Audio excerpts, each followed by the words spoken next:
Hi everybody, I want to take a minute to talk about prize money based off some recent events. At the 2023 Madrid Championship, the winner took home 30,000 euros. That's about the same as 32,000 US dollars. From a CrossFit Games perspective, that's like finishing 8th overall. Lazar Dukic, who won the Madrid Championship this year, he finished 9th at the CrossFit Games. So excluding any event bonuses, he won more at an off-season competition than he did at the CrossFit Games. Karin Freyova, she took the women's side at Madrid. She finished 14th at the CrossFit Games, taking home under 16,000 US dollars. So she won more than double at a weekend at Madrid than she did out of the entire CrossFit Games season. Second place at Madrid, 15,000 euros, which is about 16 grand US. You had on the women's side Annika Greer. She didn't make the game, so that's more than she won going through the open quarterfinals and semifinals. Jonah Koski on the men's side, obviously he had a big payday with his 6th place finish at the games. And then 3rd place at Madrid, 6,000 euros, so about 6,400 US dollars. That's like finishing 23rd at the CrossFit Games. With Travis Mayer on the men's side and Emil Lundberg on the women's side. Obviously, that's more than they won during the CrossFit Games competition, especially with Mayer. He missed the entire season due to injury. Going on to the US, the Northern California Classic went down this weekend. First place in that event was $25,000. On the women's side, Brittany Weiss took it.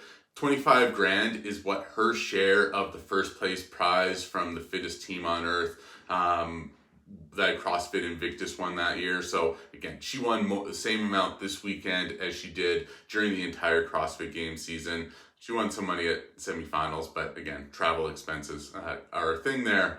And then on the men's side, Sweeney, he took the victory there. He's effectively been retired, but was able to take home a prize purse equivalent to 10th overall at the CrossFit Games with just a single competition. Second place at NorCal was 5 grand, a pretty big drop from first place. But again, that's equivalent to finishing 29th at the CrossFit Games. Lauren Fisher took home that prize in second place. Again, she missed out on the CrossFit Games after not qualifying at the North America West semifinals. So more prize money than she took home during the CrossFit Games season. On the men's side, Tim Paulson, he was part of CrossFit East Nashville Proven. They finished 2nd overall on the teams. His overall prize purse there would have been about 19 grand if they split it up evenly. So for him taking home 5 grand again for a single weekend versus the equivalent of 6 months of training, just monetarily, these off-season competitions mean such a big deal to these athletes. Just because the prize purses are a lot more attainable in a lot less time, it'd be interesting to see if we do have more athletes like a Sweeney who bypasses the season even though he was retired, but just focuses on the off-season competition. Karin Freyova is a great example of this as well.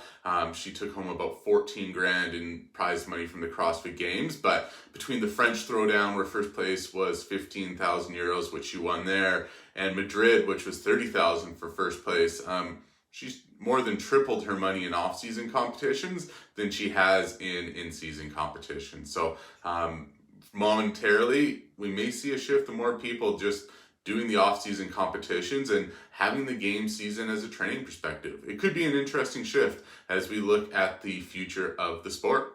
With that, thanks for listening. Hit subscribe so you don't miss another episode, and follow along with us on Instagram at Franlong Analytics. With that, take care and have a great day.